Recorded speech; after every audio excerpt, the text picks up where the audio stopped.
Hi folks, back again. It's only a few minutes after I've finished the other one. I'm still actually getting that one ready to be published. I haven't done it yet. Anyway, it's 12:48 on the 18th of July 2020. This one is the judging culture part 2. And the reason is I've just finished that one. Then I went out to do some washing up and speaking to God about this one. Suddenly loads of other stuff came, so it's like, right, okay, let's do a part 2 now. And this one, I think I'm gonna learn from the last one. With this one, I'm gonna probably pause it a few times, go away, pray about it, and then come back and add whatever I get from that. Right, okay. With the last one, I said about the fact that if you are one of those people that is into this judging culture, if you live this way, if you do things this way, you have judged yourself.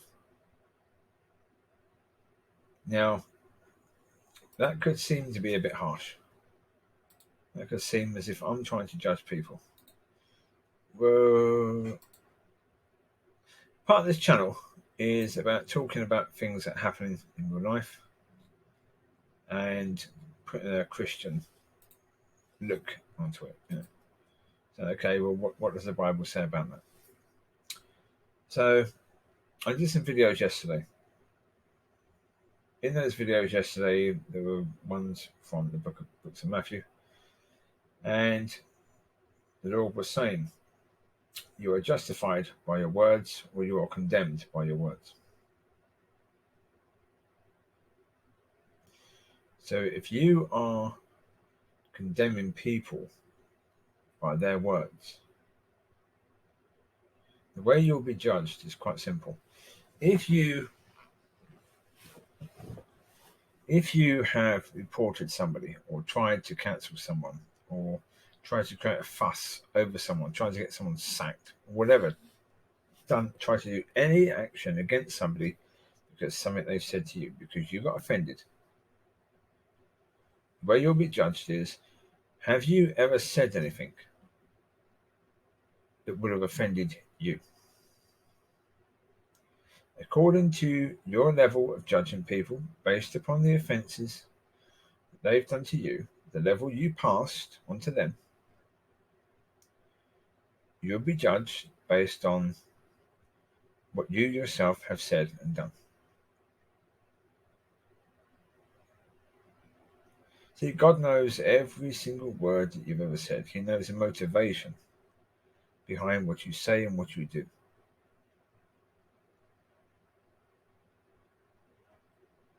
So, easy. It could end up being, I'm not saying it will be, I'm saying it could end up being, God has your whole life on video. And he keeps on flicking to these bits where you've said things that are out of order.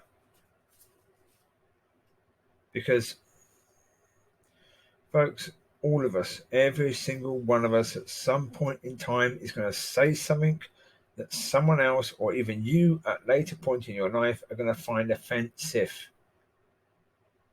Or at some point, okay, if you're in your 20s, you might find things offensive now, right? Guarantee you might not have said anything yet that would have offended you in the same manner as other people have offended you. Give it 20, 30 years of your life. At some point during that time, you're going to say something that would have offended the 20-year-old you. Right? Now, if you're 30, put it in the same way. If you're 40, in the same way. At some point in your life, you would have said a number of things that would have offended you in the manner that you have gone berserk about somebody else offending you. And that's what you will be judged upon. I say, when the Lord talks about taking the plank out of your own eye before talking about the speck in someone else's, he then says you'll be judged upon the judgment you use on others. where it says that your words will justify you or your words will condemn you. There you go. Your words.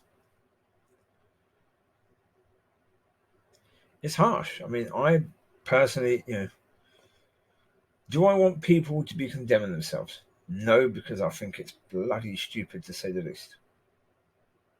What are you doing getting involved in any sort of behavior that could spiritually be condemning yourself to an eternity in hell? You're young. You've got plenty of time to learn, plenty of time to repent, and yet you could be potentially condemning yourself to an eternity in hell by the things you are saying and the things you are doing, by the way you're treating others, by the fact that somebody says something that you find offensive and you want to make that person suffer because they've said something that offended you.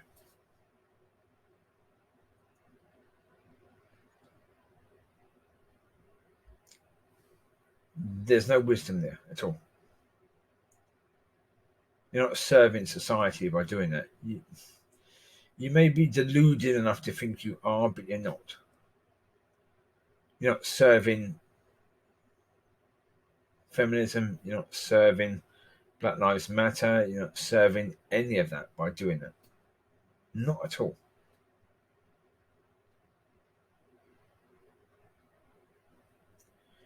Certainly in the UK and in most of Europe, we live in countries where freedom of expression, freedom of ideas has helped us to be who we are. Yeah, challenged us. We've had those challenges within society that have helped us to grow. There was that point all those years ago where the flat earth was truly believed, and it wasn't until that was challenged that people started to look at it and think, oh, actually, no, we're a globe. Now, of course, those people could have thought, oh, no, we're offended. We're offended by what these people are doing. We're never going to look into that. What about penicillin? What about the fact that doctors and any practitioners in hospital weren't washing their hands, so therefore patients were dying? How offended do you think doctors at that point were at being told that they were killing their patients? Do you think that was offensive to them? I think it probably was. But their offence wasn't taken notice of. Nobody cared about their offence. They cared about the fact that people were dying in hospitals in large numbers. So they dealt with the problem because they had a problem. In our society right now, instead of dealing with the problem, instead of acknowledging that, yeah, there is a problem. Yeah, you've got these people who are trans. Yeah, these people that are born male but believe they're female, or vice versa. And it's tough for their life and they want to change into the people they believe they really are. That's cool. They want to be recognized by that in society. Again, that's cool. But then to say that they should be considered as male when they're really female, or female when they're really male, that's pushing it. And the problem is, it's that sort of pushing that society is pushing back on, or people in society are like, come on, that's just stupid. What are you talking about? You can't say biology doesn't matter. But the fact you say biology doesn't matter, you then attack people who try and back up the fact that biology does matter. You're starting massive fights over things where fights aren't needed. I'm pretty sure that there may be a few trans people who are professional athletes and wish to train. I'm sure it wouldn't be too bad to the trans community for those people to be told, sorry, you can't compete. If you were a man and you've had all the benefits of being a man and now you are calling yourself a woman, you want to compete against women, no. You can't do that. It's been shown already. When you've got an athlete, they're competing against women. they generally speaking trounce all the women. All the women. You might get one or two, like, okay, you might get like the Olympic champion or people of a really high level beating these men or these trans people. But generally speaking, most women don't stand a chance because their genetics just can't match up. Yeah, there was one trans person who wanted to get into the what's it called, MMA, the fighting thing. I don't watch it. No interest in seeing people getting beat the crap out of. I watched boxing for a while years ago, but even now boxing is a bit of a sort of don't like that really. No, but this situation, the trans person went in against females and really done some serious damage to a few of the females that this trans person fought. Now that's sick. How on earth can you say you should be fighting against people of the gender you believe you are, even though you have a massive advantage from the gender you were born as, to the point where you could kill a woman by competing against them? Yet that shouldn't be any question at all. The problem is that these leftist organisations, I mean, the actual same was happening with gay rights. When they started to press that gay people should be married in a church, I mean, anyone who's pressed that, you're pushing it too far. Now, to say that they should have the same rights, they should be able to get married by law, of course you do. That's fine. To say that any religious organisation should marry you by law, no. But with trans, they seem to be doing that. They seem to be pushing it way too far. And then they're getting a reaction. Now, rather than saying, okay, you're right, yeah, we didn't need to push that far. They're doubling down. And the doubling down is ridiculous, stupid, dangerous, and it's where most of this stuff has come from. If you just said, okay, let's make things as easy for these people as it is for anyone else. That's cool. Yeah. Let's have society recognise that this person was a male, but now wants to be viewed as a female, and that is okay. Fine. Yeah. When you start to say that this person is genetically now a female, no. I'm sorry, no. The person is still genetically a male. Just because you've cut bits off, it doesn't mean that the person has suddenly got all female DNA. Is that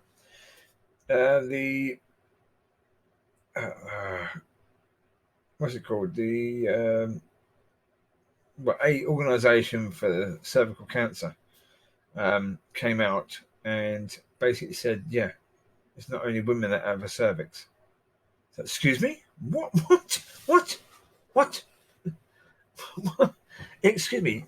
You are supposed to be an organisation that knows all about this sort of stuff that is for cervical cancer, I do believe they were. And they come out with this woke nonsense. I mean, that organisation should be shut down immediately, because if they believe that men have a cervix, then they ain't got a clue. If they're clueless, don't give them your money. Yeah, it's crazy, all this stuff that's going on.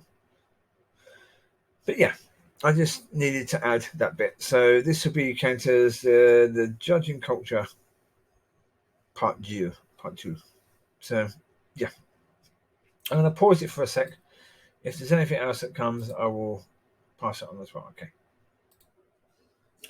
Okay, I said in this one that you may be judged according to your words, according to the fact you may have said something that could have offended you. Let's put it in a different way. Let's put it in a more certain way. Well, as in, if you were judged this way, you'd be condemned, right? if God judges you according to have you said anything that offended him, you got no chance.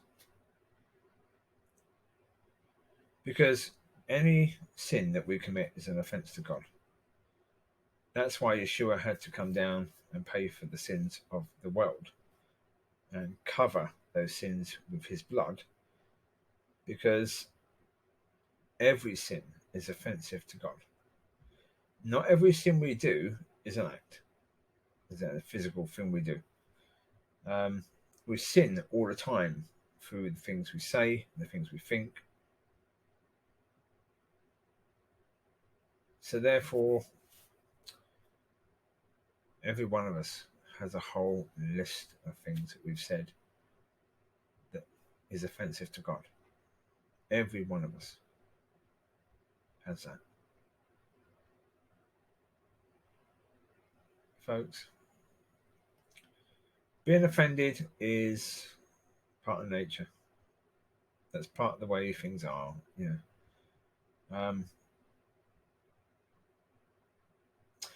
For example, you see a spider outside in a shed, for example. You don't mind that too much. As soon as you see a spider indoors, you get offended. That spider has no right to be indoors. It's an outdoor insect. What's it doing indoors? This is your place, not its place. It belongs in the shed. Right? So you get offended even by a spider being indoors. That's fine. It's perfectly natural. You're not going to try and cancel spiders, are you? If you did, we'd have a problem. Because although webs can be a pain in the butt, and they can. It's like my car. On my passenger side, my friend has the same thing in his car, in his passenger side, because no one ever gets in that side. Because, of course, we've got the bonus, and no one's been in the passenger side for all those months. There's a spider web by the window on that side because it doesn't get opened. No one's ever there, so spider just comes and takes over. Again, that's just odd. Yeah, you see that in your car, you don't expect that. It's slightly offensive that the spider has decided to come into your car. Is it likely to get any flies in your car? Probably not. So what on earth is it doing putting its webs all in your car? Like you see it now on the wing mirror. There's spider webs on both wing mirrors now. So why? What are they trying to catch? I mean, if I'm reversing down the motorway, they'll catch quite a few flies, but I imagine the speed of the flies is going to probably go through the spider's web. I don't think they're going to catch them. I mean, they might catch them when they fall after going through.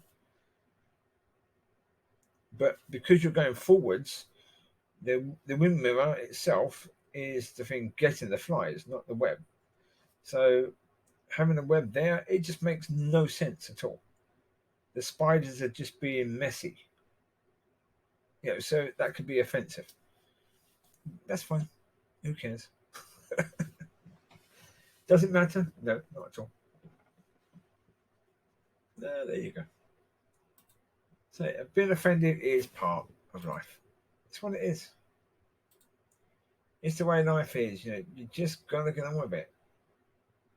But if you want to keep taking offense to stuff, then